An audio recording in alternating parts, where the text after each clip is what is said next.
Welcome to the Divine Love Ambassador podcast with your host, Mary Jo Halligan. So I'm delighted to welcome you onto this show.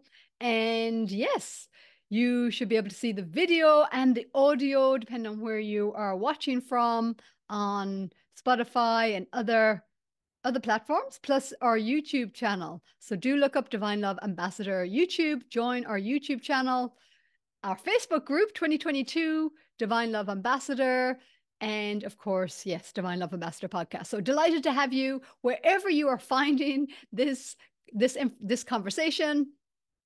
Today I have a special episode for you. It is a little bit different than welcoming on my guest than the way I normally do.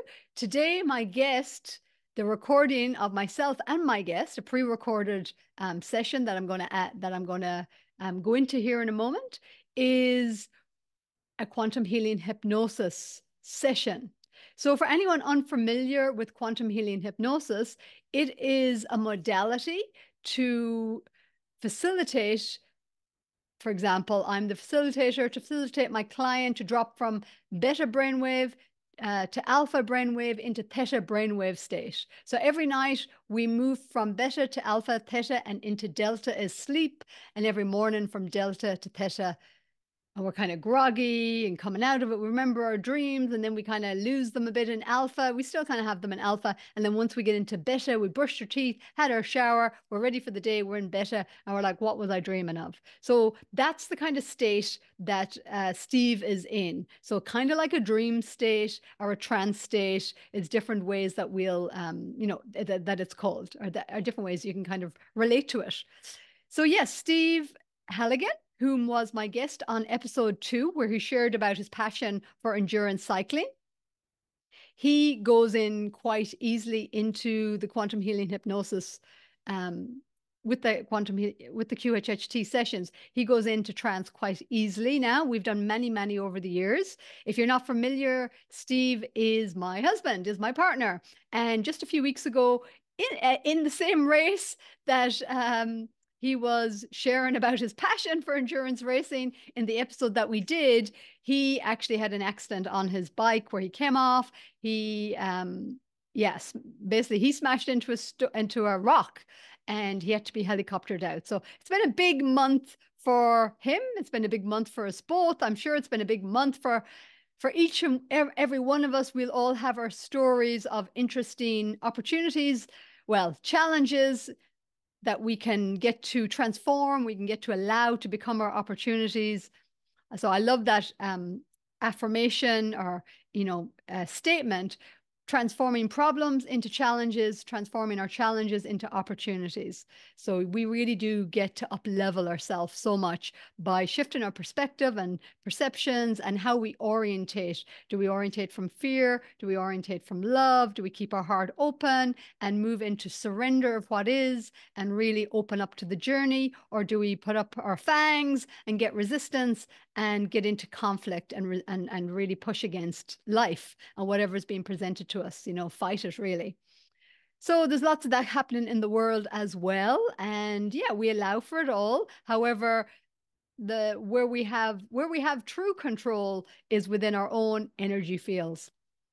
So that's why the greatest power is within. That's where we can transform through harmonizing our inner dimensions of self, our inner world, our inner energies. And through that, we transform our experiences externally in the outer world through our bodies, our health, and through the interactions and the experiences that we're having. It's pretty magical and miraculous and lots of fun. So, okay, so let me get on with this episode. So you're going to, yeah, so when we recorded it, we were in a motel and there was some building happening in the background. So I did what I could to improve the sound quality. So there may be some areas that you do hear some, building sounds in the background. So please just be aware of that. And hopefully I'm hoping that you can hear us okay. It's a fascinating session. So in this session, Steve goes into a lifetime on another planet and the character of his soul, the incarnation of his soul, his how he states it in the session is his name is Sid. He's from the planet YARIS, and he's just arrived on another planet of new beings, of different beings that he hasn't met yet. And it's a very fascinating session of how they interact. And also later on in the session, he also talks about more interplanetary explorations, and one of them is him coming to Earth in the year 2041. So he talks about that experience as well. So it's very, very fascinating. For Steve, even though we've done many of these sessions, it's actually the first session he's ever done as a galactic session, as one of his galactic lifetimes of his soul. Usually it's lifetimes on Earth. So yeah, very interesting for both of us. And also, what's also another little interesting part to all this is in 2022, when I got the guidance, okay, Divine Love Ambassador, and with that guidance, and I just felt this alignment inside, and it was like, okay, and then I created the Facebook group. It was just a sense of like, I'd already been given the message of being a Divine Love Ambassador on Earth. I wasn't quite ready for it, but in 2022 it was this sense of okay, now I'm ready for it, like an alignment through my spine. I'm ready for it. That's when I created the Facebook page. In 2023 I bought the domain name, and that also unearthed a lot that I had to look at and release and be with to harmonize. And then in 2024, I've just started this podcast. So it's been quite a journey. But another message I got in 2022, I got a clear message: 2022 Divine Love Ambassador and 2025 Galactic Ambassador. So I am feeling that myself and Steve are being, I want to say prepared, but become more familiar with our galactic heritage, you could say, our galactic nature in a more embodied way, in a more natural way. And that's one of the things I love about this actual session with Steve, is that there's a naturalness to it. At least that's what I felt as the facilitator. And it definitely felt like it helped me to feel this sense of naturalness. That's the best way I can say it. This naturalness of being an intergalactic being, of being a multidimensional being.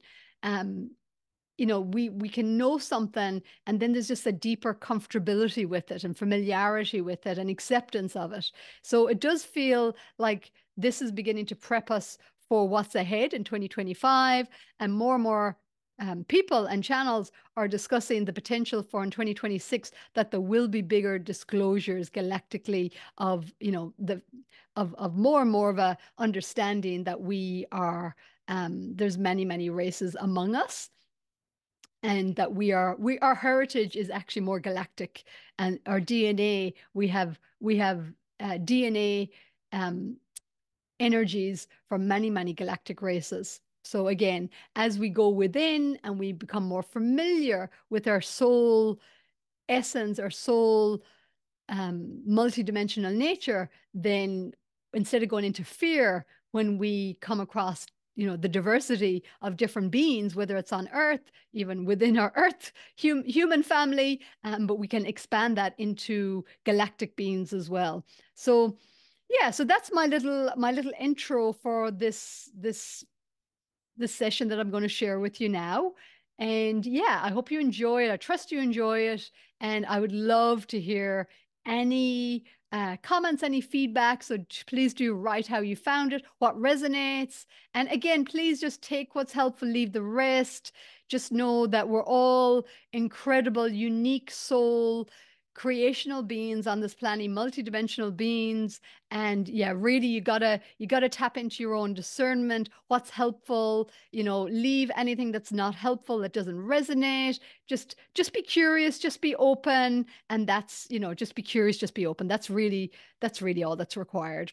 Okay, so if your heart guides you to continue on listening, I am delighted for that and delighted to receive your feedback. So I'll catch you on the other side. Take care. Enjoy, enjoy. Take a breath, actually. Take a breath to just center and ground. Feel your feet on the earth and just feel your beautiful heart blossoming open and ready to receive a very interesting conversation. And so it is. Don't see a sun? No. Where do you get sense the light is coming from and the heat? No, the sky is light. It's white with bluish tinge, but there is no sun. It's just the light seems to be coming from the sky, and the heat is just there.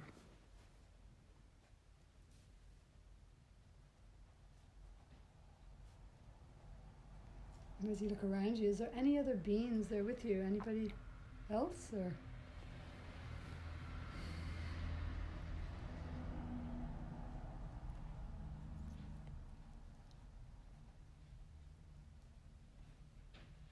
no other beings in the vicinity of me at this moment. do you feel any other presence around you? On the planet, yes. What else is on the planet? So there's red rocks. Is there plant life? What else is there? For the most part, it's all very much the same. Rugged rock, wild and dry, dusty and isolated and barren.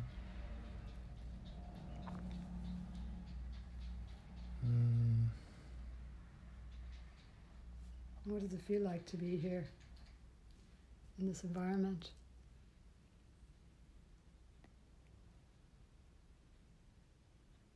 Very comfortable for me.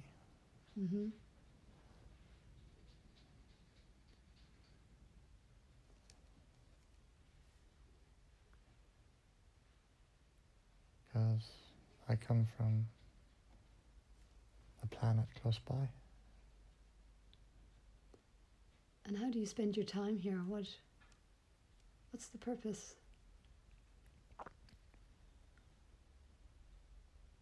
Just exploring. Yeah. You're just on an adventure?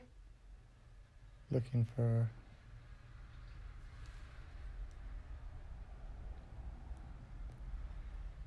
the tribes of this land, the people, the beings, whoever it is, whatever it is. And what is your motivation behind looking for the tribes of this land? To meet them and discover who they are and what they do here.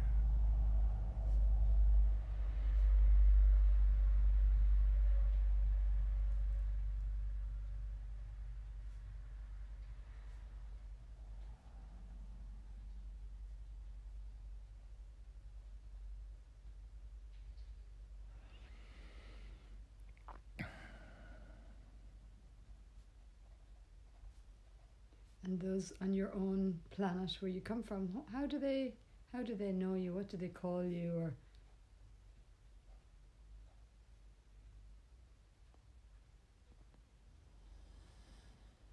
Sid. Sid.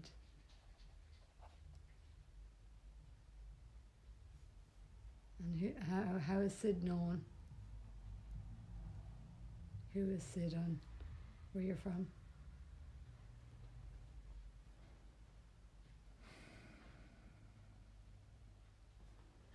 Sid is part of I call them a tribe, the tribe of beings that are on this other planet, not far from this one that I'm currently on. And yeah, Sid is just part of the tribe. He just likes to go on explorations because he can. And what do you call the planet that you're from, that Sid is from?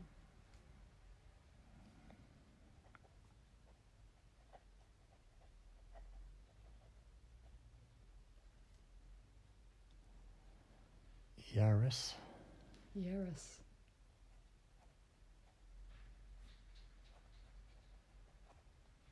Yeah. And from this red rock planet, looking back on your planet, what do you recognize about your own planet? What's different? Or what's unique?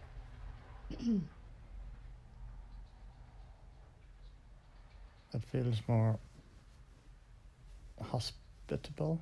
Mm-hmm. For me anyways, it feels more,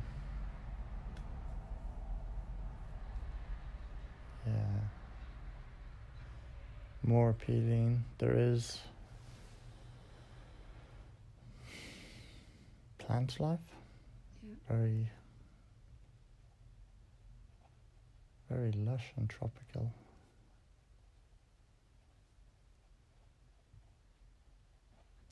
This is in contrast too to a similar red earth, but it's just not as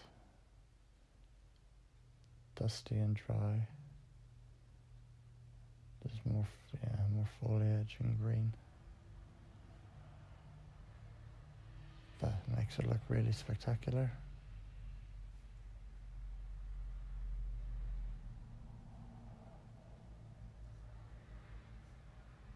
And so you're looking for the tribe on this planet, this red earth planet. So are you aware that there is a tribe, or are you just exploring to see if you can find other beings on that planet?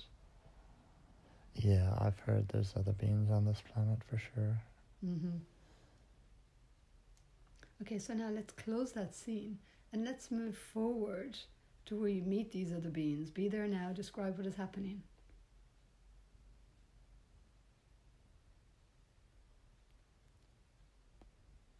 Yeah, I've come across them. This time I went with my friends.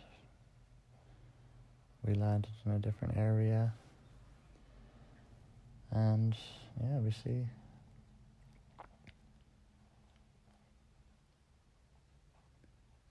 we see a group of them where they are in their dwellings, I guess, kind of all built into rock faces. Pretty impressive how it's built.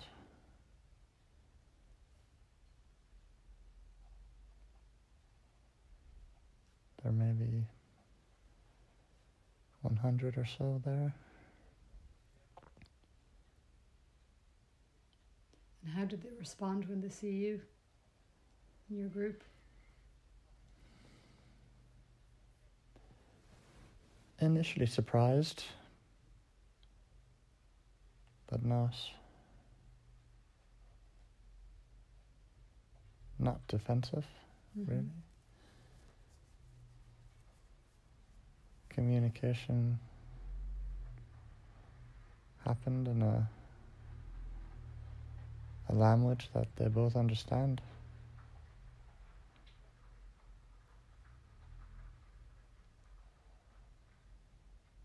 And that language that they both understand, your group and this group and the dwellings in the Red Rock, is that a spoken language or was it a different kind of language?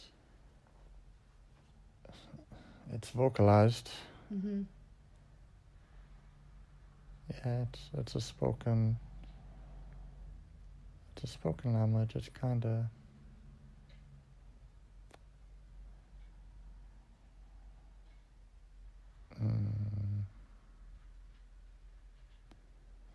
almost like toning, interspersed with like grunts. Quite interesting and beautiful. That's the communication. Yeah. So can you communicate now? How you communicate with the tribe as your introduction?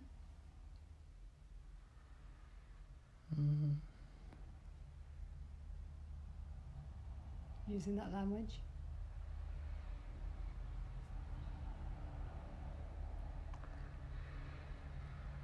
It's on ka o aka uch u ade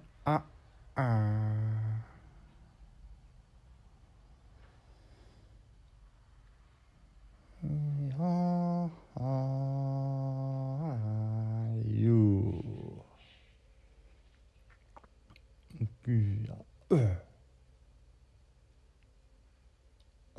ooh.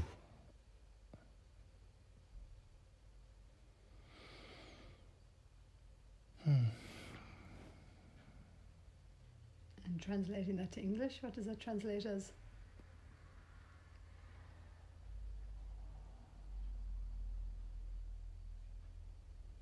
We come from YARIS. We come in peace. We are pleased to meet you.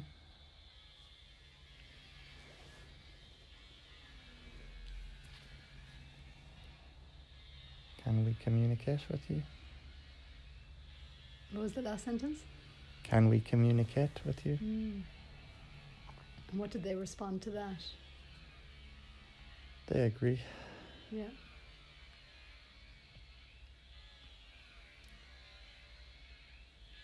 Does anything else stand out as you look around? Yeah, this group, this tribe is very, very tall. Very tall? How tall? Like 3 meters. Very long arms.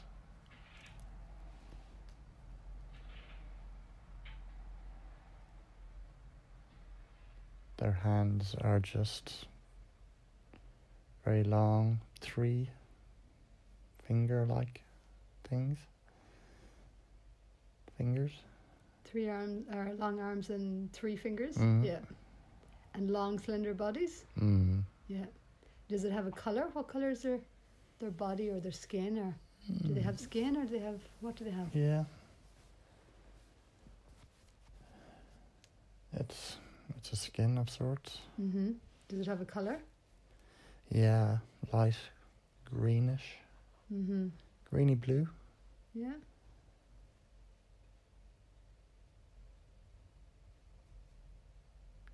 The smaller ones, maybe the younger ones, are more of a bright green. And their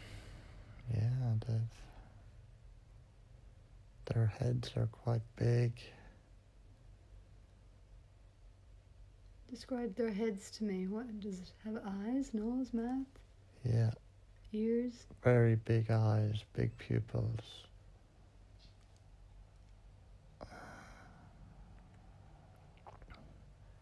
No eyelids. They don't blink or anything. Ears are, well, sort of just holes in the side of their head. Do they have hair? No. No.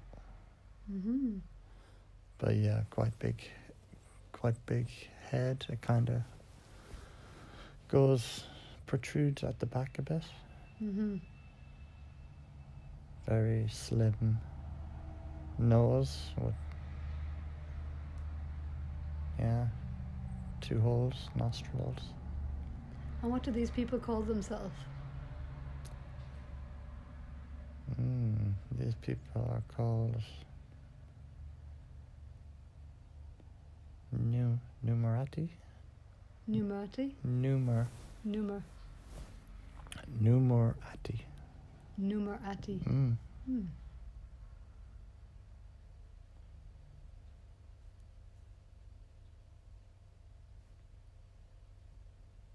And now, look at your group. Describe what your bodies look like from your planet and your tribe.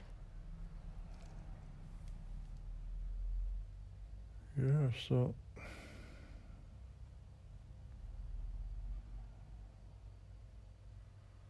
we're about 2 meters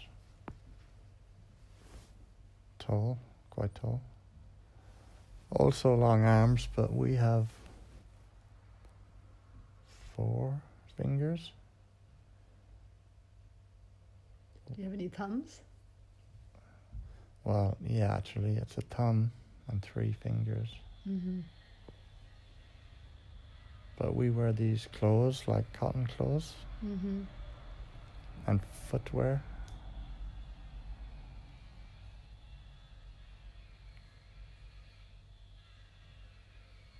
Also, our heads are quite big, our eyes are big. And do you have eyes and nose and mouth? Yeah. What's your ears like?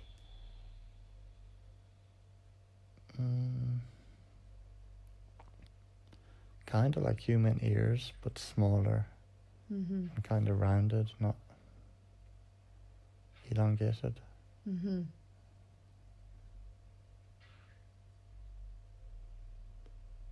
And what color is your skin?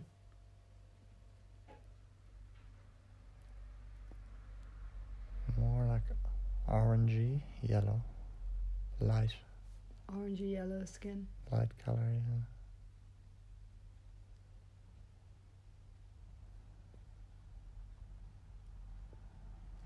And do you have hair? No. No hair. No.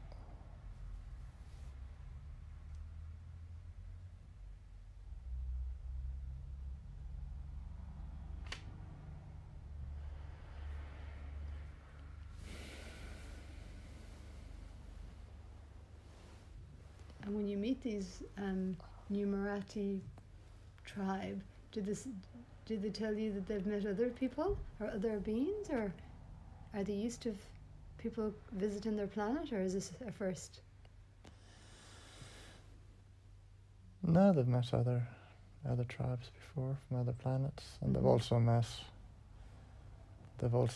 from our tribe, but a long time ago. Ah, okay. In a different area. So they've met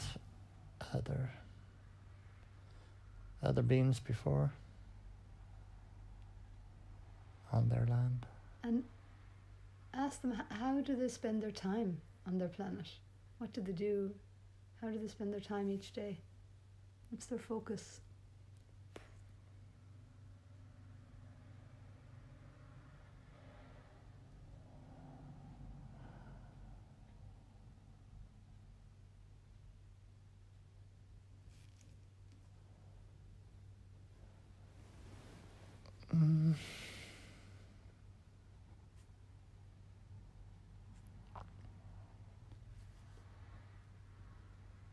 Seems to be just connecting with each other. Family, friends. But they do move around their planet, and they also go to other planets on their ships. Can you see their ships? Yeah, spacey ships. Yeah, can you describe what the ships look like? Oh, they're quite rounded, streamlined looking. They enter in the rear. There is different sizes. Looks like you can fit up to 20 in one. They're obviously big because these beings are very tall.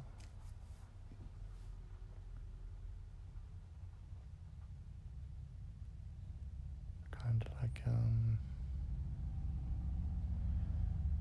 seem to be more like made from a glass, like a rounded glass. You can see into it? See through the glass, or? reflective? No, you can see in a bit, yeah. Yeah. And how did you travel? What's your spaceship like? Similar, smaller. But yeah, quite technical machines, computerized. Yeah. How do you operate them?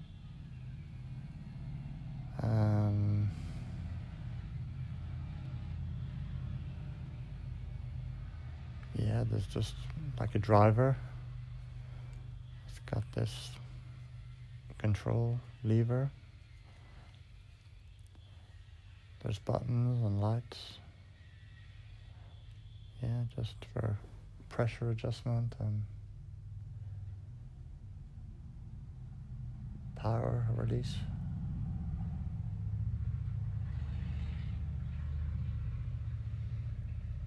Wonderful. And as you look around, does anything else stand out to you in this place?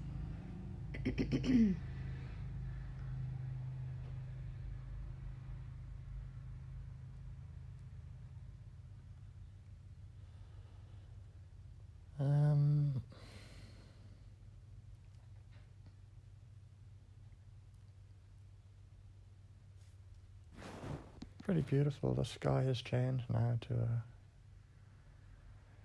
it seems to be darkened a bit.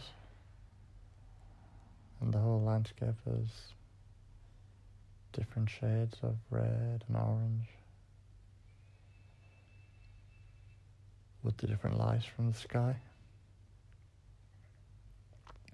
And can these people, can they tell you, have you asked them about how there's no sun in their sky, and do they know what creates the light?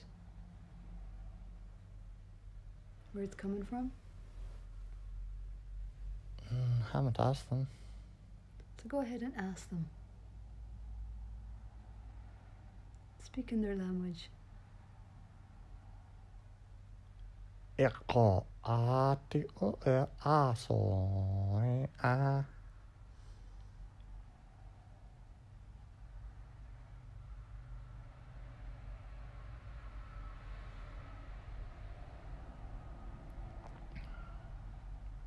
What do they respond?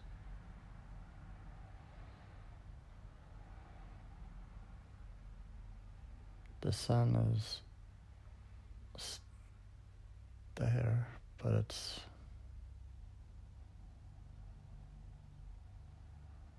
it rotates so far away, and it's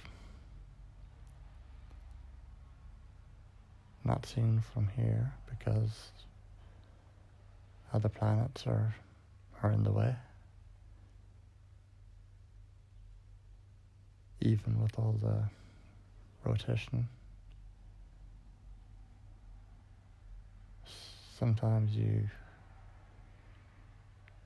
get sun rays coming through, but you never see the ball of sun. Mm-hmm. But it just brightens the sky from afar, and as it rotates around, it's like day and night, but it's less. Mm-hmm. So as you look out into these other planets and aware of the sun further away beyond these planets, is there something that you call this grouping of planets? This area in the galaxy? Yeah, it's in the galaxy. What do you call that area? Your local area of planets? Urias. Repeat again? Urias. Urias. Is the large area of planets and orbs and systems in the galaxy.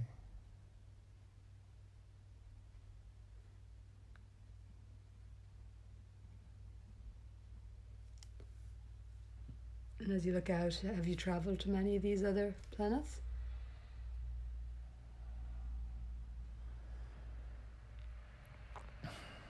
Yeah. Mm-hmm. Yeah, heaps of them. And is it natural for the different tribes to travel around these different planets and go exploring? Yeah, very natural. Yeah. It's a very peaceful area of the galaxy. Mm-hmm. All beings are tolerant of each other. All beings are tolerant. What else? So when they come across each other, they communicate, they're friendly, they share stories, share knowledge, look out for each other, but then they go back to their own place and live happily. Live in harmony. Yeah, live in harmony, live happily. Yeah. Nice. Wonderful. Does anything else stand out for you as you look around here? Seems interesting.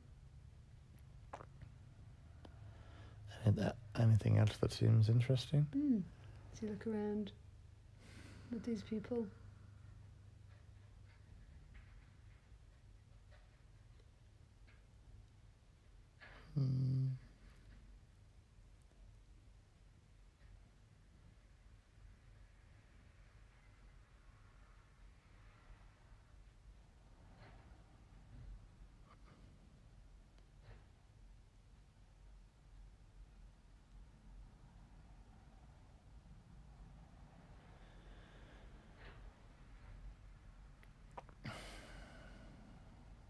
What's happening now as you look around?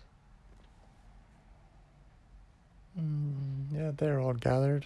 Yeah.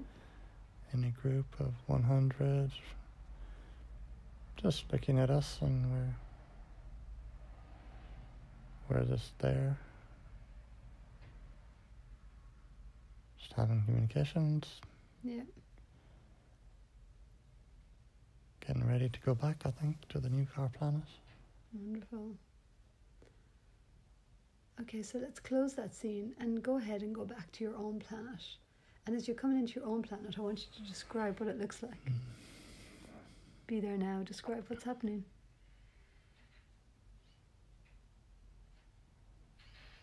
Coming in from high, we're just seeing the lush green landscape interspersed with big rocks, kind of red, but not as red as the other planets. And this is the planet YARIS? Yeah, just we land our ship on an area, a flat area.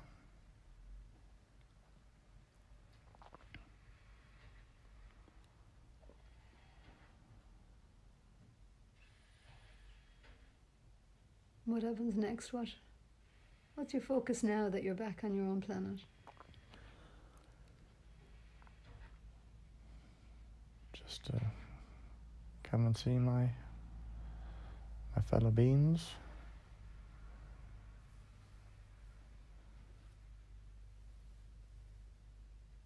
Some younger ones come running out when we arrive. Is that your family? Yeah. Your children? Yeah. How many children do you have? 3. Are they male or female? Do they have gender?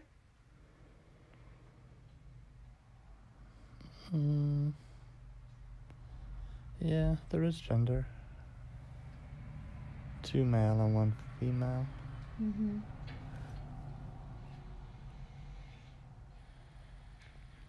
And to procreate on your planet, what's that like? Describe how you procreate, how you create your children. It's a sexual procedure, like intercourse of humans, naturally. Like humans? So very similar. More or less, yeah. Yeah. So on this planet of Yaris, are the beings there are they familiar with humanoid types of beings? They know of humans, yeah. Yeah. Do they know of the planet called Earth? They're aware of that planet? And how far away is it from this planet Yaris? It's like 4 days away in a ship. Yeah. And do you or others from your planet travel to Earth? Yes. And when you're on Earth, do you look the same way, or do you camouflage, or can the people of Earth see you when you go visit Earth? No, Earth people can't see us. Yeah. What doesn't allow the Earth people not to see you?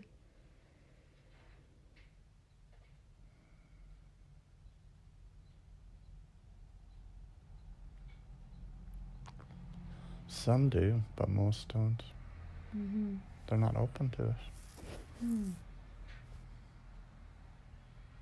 what impression do you have of the people of Earth when you've been there? Yeah, they live curious lives. In what way do they live curious lives?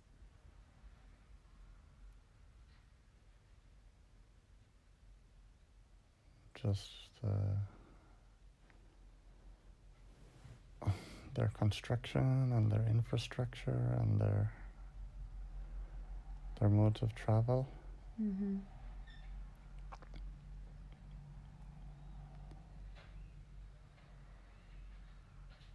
when you visited the Earth, by Earth years, what year has it been on Earth, according to the Earthlings?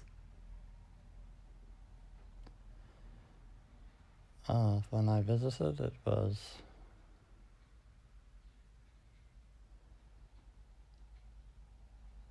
like in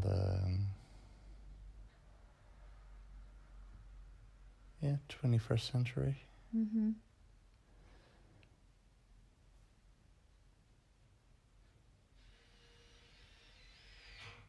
And what was the purpose of your visit? Exploration. Yeah. Just to see what they do, how they live. And where on the Earth were you exploring? What part of the Earth? Did you land your ship? Yeah. It was African continent. Somewhere right in the middle.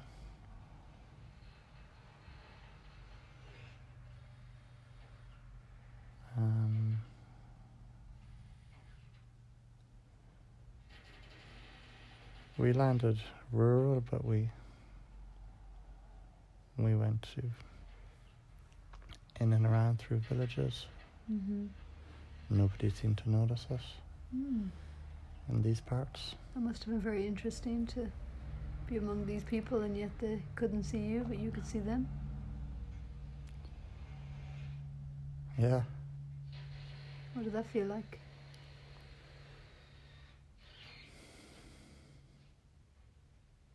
It's very interesting. And then you said some Earthlings could see you. Was there some that did see you? On some trips, yes. It's kind of like more evolved, more awakened ones. More open ones. And when they seen you, how did they respond? Quite calmly and openly, and I think they're curious to communicate. And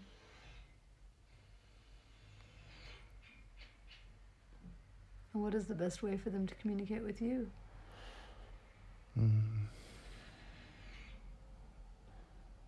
Just currently just by the eyes and the heart.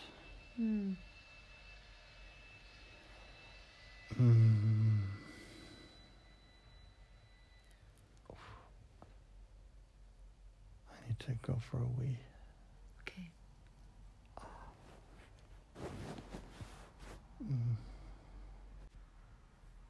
So you just have to look into each other's eyes For the communication to be clear when you're meeting these people in this place, Patagonia, Yeah. in the desert, in South America.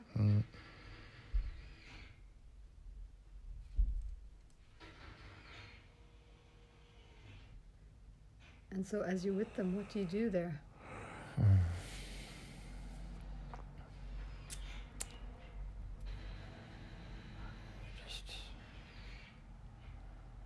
They ask us about our planet, and we ask them what's going on their planet on Earth. So I'll go ahead and ask them what's going on their planet on Earth, and ask them about what's it been like the last 30, 40 years, what the evolution has been like.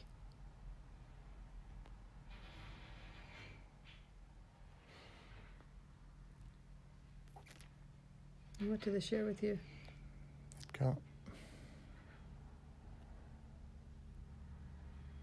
The Earth got very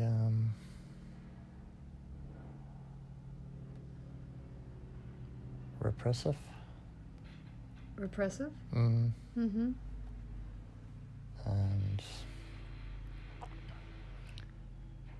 robotic, technocracy.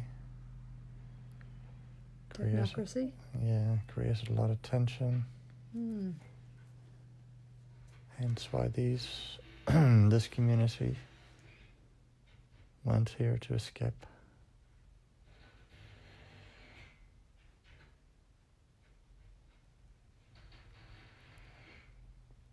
But they've been there a long time. This was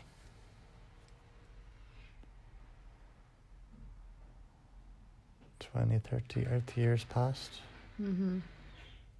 But since then, they haven't really gone to see the current situation. But apparently, from what they hear,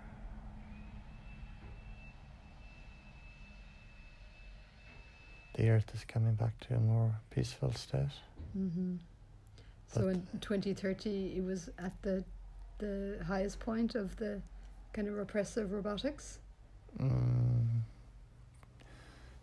20, 30, 35. Yeah. It was just very extreme.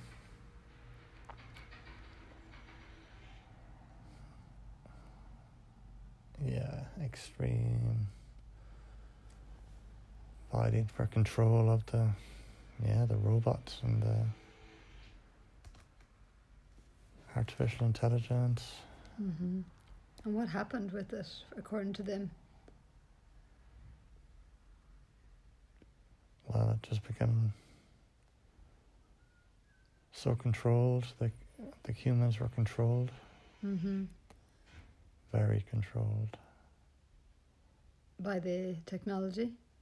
And other humans controlling the technology. Yeah. But the technology was so advanced, it almost didn't need humans. Yeah. So they escaped to this community, like many communities have formed in pockets around the world, because they didn't want to be in this. And around the Earth the population were controlled. Some didn't mind it too much. Others resisted and were killed.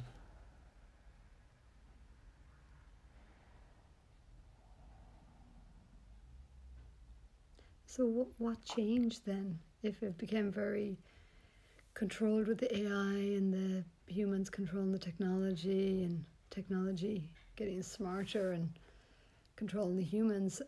What changed from what they can gather?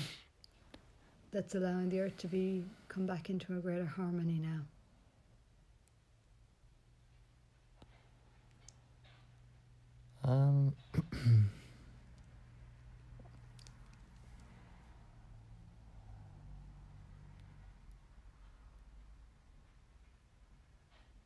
From what they gather, even within the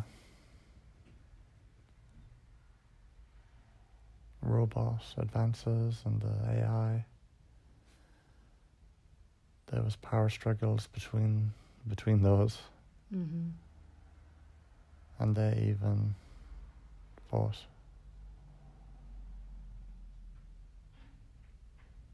So as they fought and battled more intellectually and physically to a degree,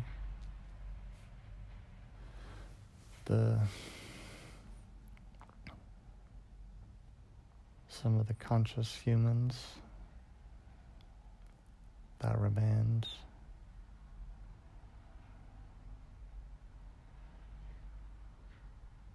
started to take control and build. Well, they already had their own systems of AI, but not an intelligence that was designed for control or greed or manipulation. Mm-hmm. So slowly,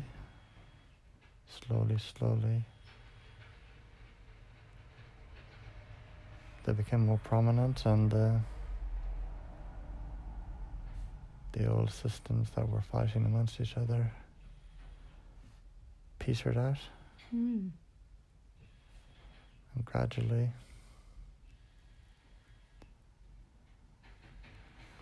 peace was falling on Earth, and people became more free again. Mm. And when did that all happen? When did joyful. When did that change happen?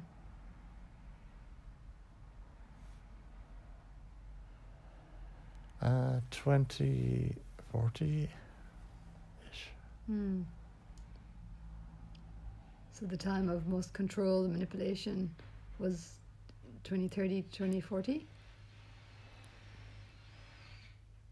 Yeah, well, the time of the most upheaval and uprising was 2030 to 2035. Mm-hmm. Yeah. And from that time, the good consciousness was becoming more apparent, and the manipulating, repressing intelligences were dying off.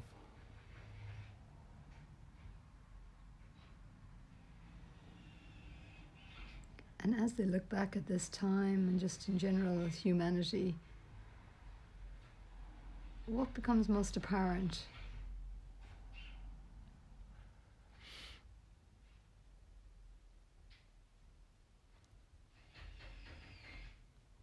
You mean to the humans? Yeah, what do they understand about themselves and about consciousness, and throughout all this experience that they've been having since 2030, and just what they've heard, and what has the humans been learning about themselves and understanding? They've learned of their potential, of their consciousness that is so powerful and great, and of their connectivity to the earth, to the land, to the fellow humans. They've understood the AI, the intelligence, is a beautiful tool when worked in harmony with the humans. Mm. Can work together, can collaborate amazingly. But they also learn and see firsthand the destructive qualities of this also. Mm-hmm. So they've learned moving forward that this intelligence needs to be harnessed and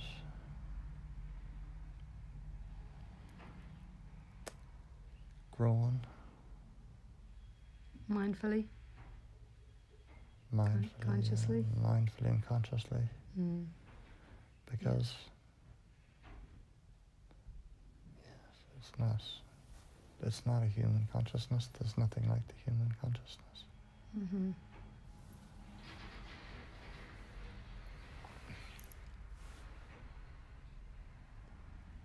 And how are the humans now, in general, on the planet interacting with galactics and other beings like yourself? Is it in 2060? How much has it opened up? 2061. 2061, yeah.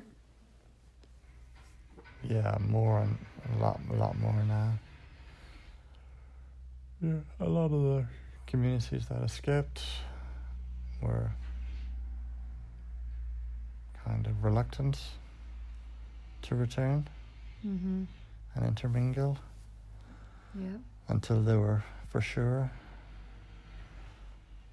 that it was now a much better place. Yeah, they didn't want to be they didn't want to be controlled. They didn't want to be controlled, no. And so they were apprehensive to return and to face that again without fully knowing that it was different and changed. But a lot of the breakaway communities have, or at least part have already went back and intermingled and found it good. Yeah. And this group in Patagonia only now are preparing actually to return into the human realm. Yeah. You could say. And so how many in this tribe in Patagonia, how many about is in this community that's living here by themselves outside of the main population? Say that again? How many is in this community in Patagonia where you are? How many live here? There'll be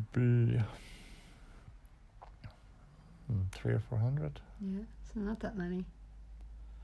No. And what have they built? What is the community like? Well, how are they living day to day? Do they have an exchange? Do they have a currency?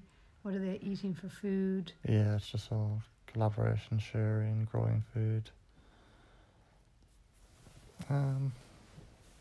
It's quite good for food growing.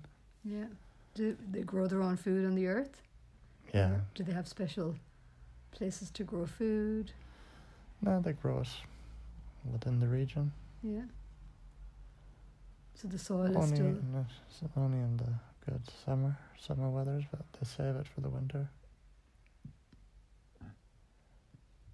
And do they use technology? How do they educate themselves?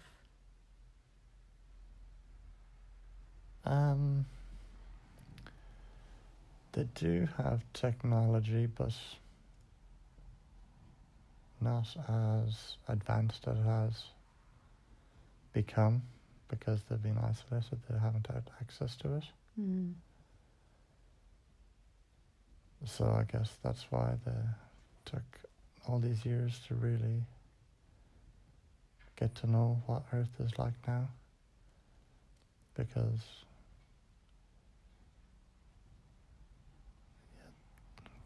the communication wasn't there between them, and they were choosing to be there. Yeah. We're taking a bit of a slower route around technology. Yeah. They didn't go looking for any of the newer stuff in the last 20, 30 years. And does it feel like there's many tribes like this around this area or South America? Yeah, there is in South America. On every continent there's quite a lot. But a lot also have intermingled back into human society, you could say, because it's a very beautiful place now, beautiful earth. Harmonious, peaceful. Yeah, the world collaborates. There's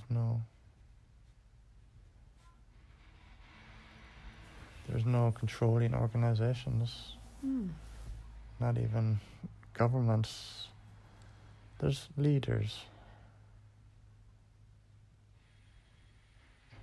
Yeah, there's leaders, but not governments as such, and all this.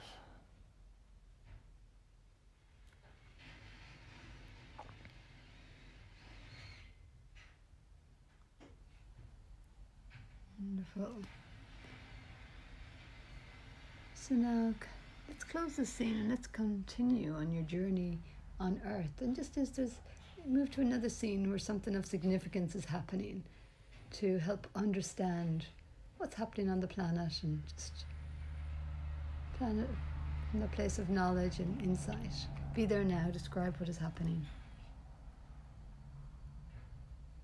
Sorry, on Earth, did you say? On Earth, yeah.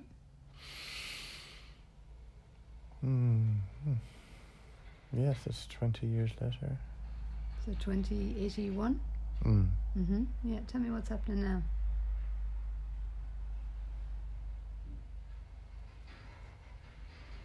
Pretty much everybody can see us now. We are more on Earth now. We come to visit freely, openly.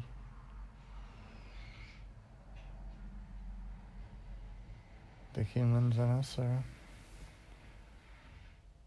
friends. Now the Earth is vibrant and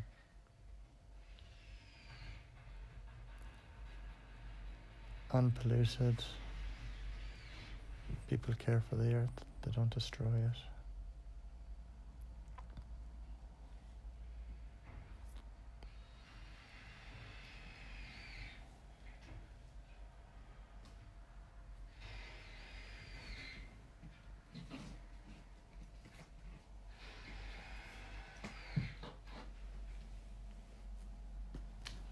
Anything else stand out?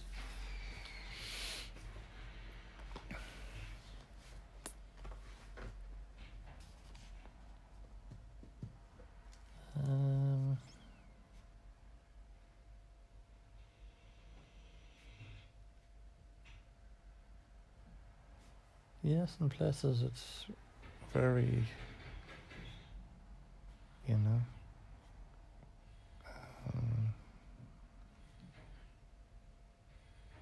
there is robots, and a lot of things are done with the AI intelligence, but it's all done together in unity, in harmony, and it works together.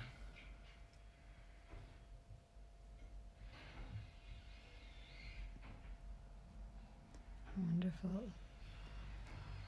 So now in 2081 on Earth at this trip, are you still in the body of Sid?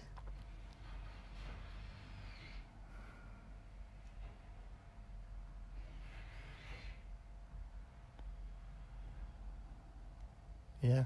Yeah. Wonderful. And does this body, as you feel into this body, does it feel young or old? Yeah, young. Does it feel healthy? Yeah. And it's male? Anything else stand out?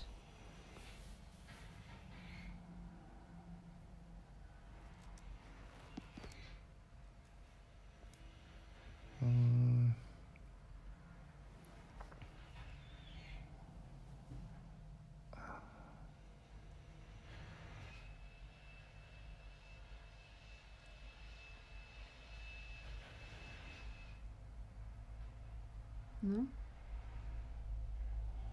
Not particularly. Yeah, wonderful. Okay, so now let's close the scene and let's move to the last day of Sid's life. Be there now, describe what is happening.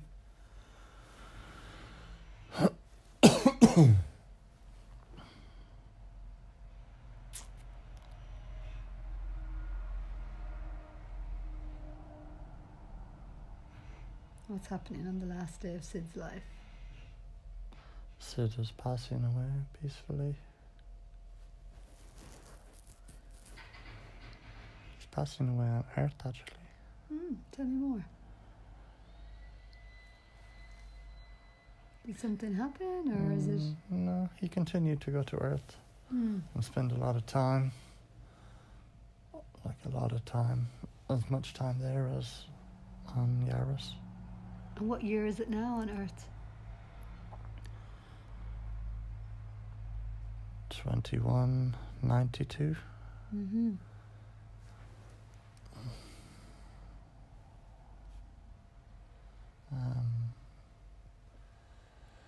Yeah, there is his own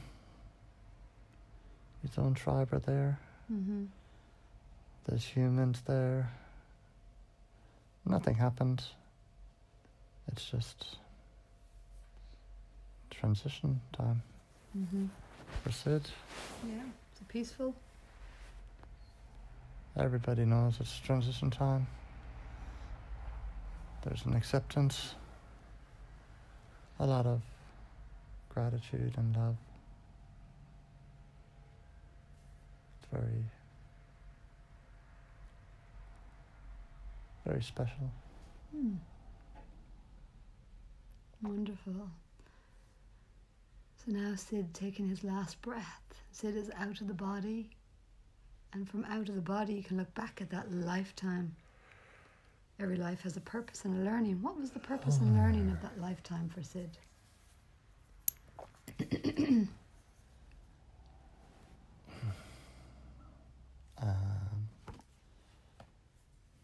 was a lifetime of great purpose and exploration.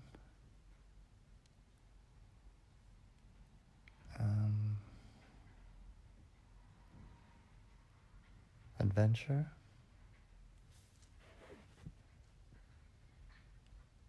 Learning.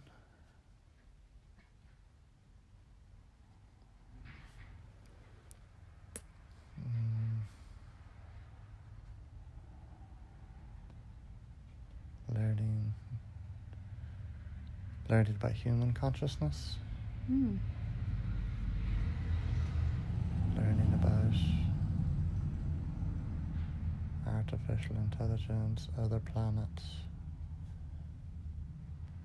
Learning about and developing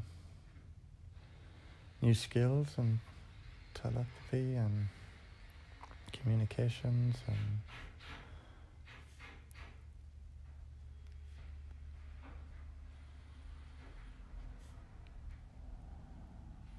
the interconnectedness of all beings from different planets.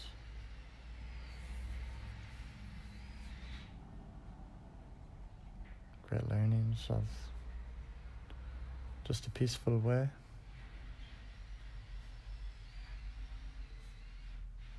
Seeing the destruction and the repression of that time on Earth when the robots were sort of out of control. That was uneasy to see for him. It was uneasy? Uneasy to observe this time and to hear from the humans that had left. But so it made him and others aware of potential for something like that to happen when the wrong beings or humans are put in control of certain things, playing God with technology. Mm-hmm. Yeah. And things just getting out of control, and then it's just a mess.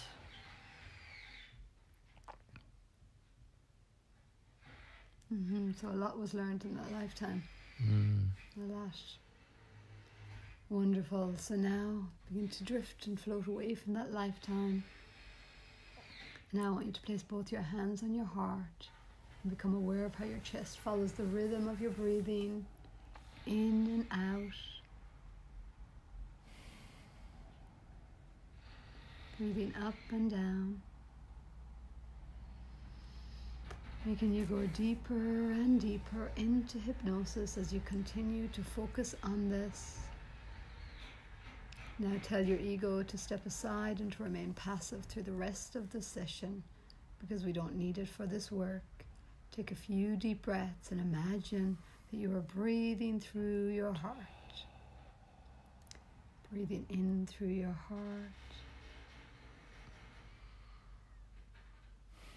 And out through your heart.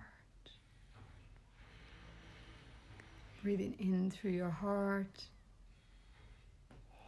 And out through your heart. That is very good. You're in very good contact with your heart. You're in very good contact with your life force energy. You're in very good contact with the energy from source that now runs through you. With every breath you take, you're melting more and more together with the highest aspect of your true being. Now, feel in your heart that you are ready and willing to let the highest level of your being come through and communicate with us. Can I please speak to Steve's higher self? Yeah. Do I have permission to ask questions? You shared this life of Sid with Steve today in this session. What was the message or the purpose of sharing this lifetime today?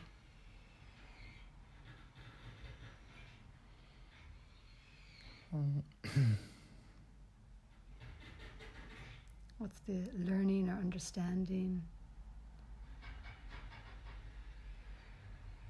Bringing it to the attention of Steve and Mary Jo. That everybody really has great human potential. Our consciousness is so powerful. We are so powerful. Yeah. Unutilized. So tell us more about how we tap into that potential.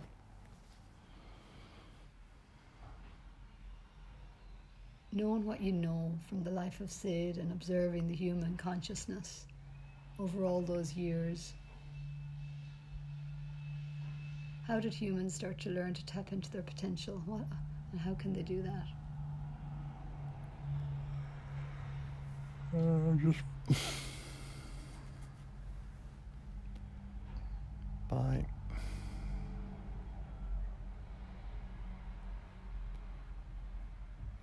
going within, going deep within.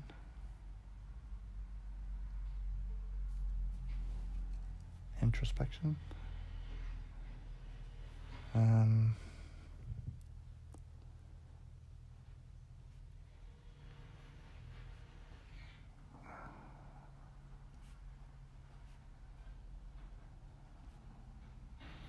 Being curious. To take the steps forward, even uncomfortable ones, into their psyche.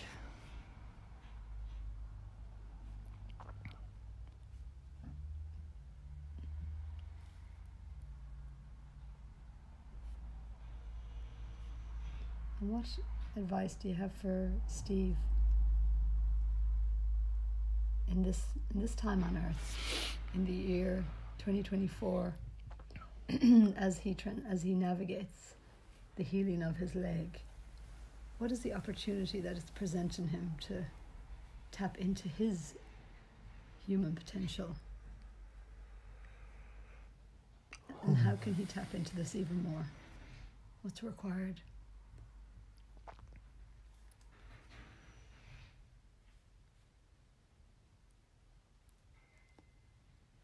To be with us, to be with the recovery, the injury, just to be.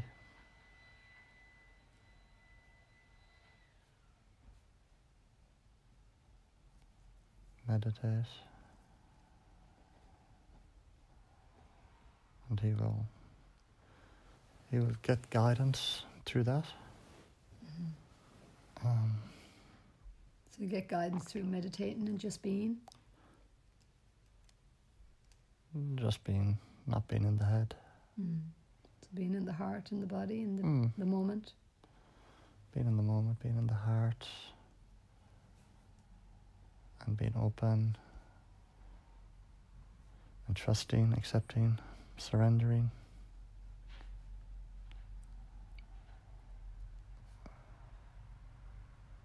Patience. Yeah, just in the moment.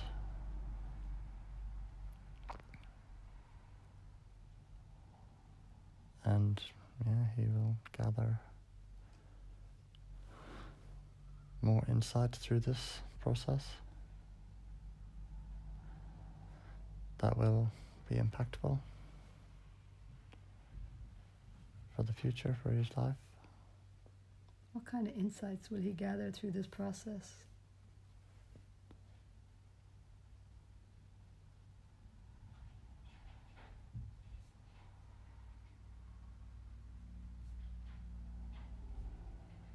Just compassion and understanding, and knowing that all is well.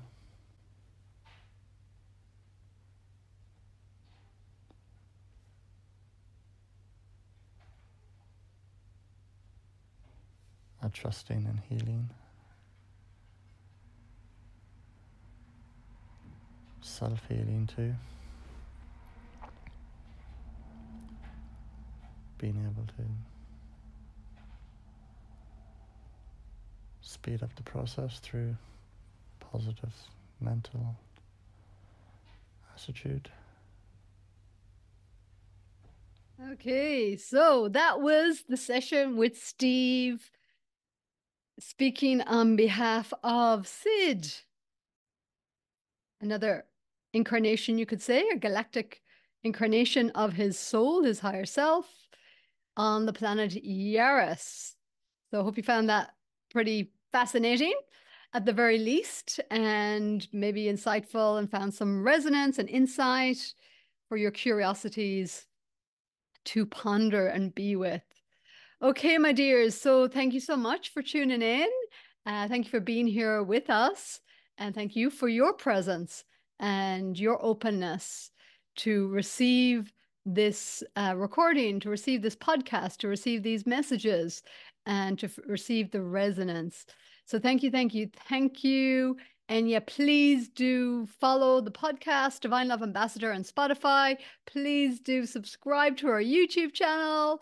And please join our Facebook group. It's a very open Facebook group. And yeah, I do invite you to join us and participate. And yeah, be in the tribe of Divine Love Ambassador. Okay, take care. Lots of love. Oh, that is my hubby who's just cooked dinner. So I better go off and enjoy this beautiful human life. So you enjoy your beautiful human life, and I'll catch you on the next episode. Take care. And yeah, please do leave any comments, any feedback. And yeah, till next time. Namaste.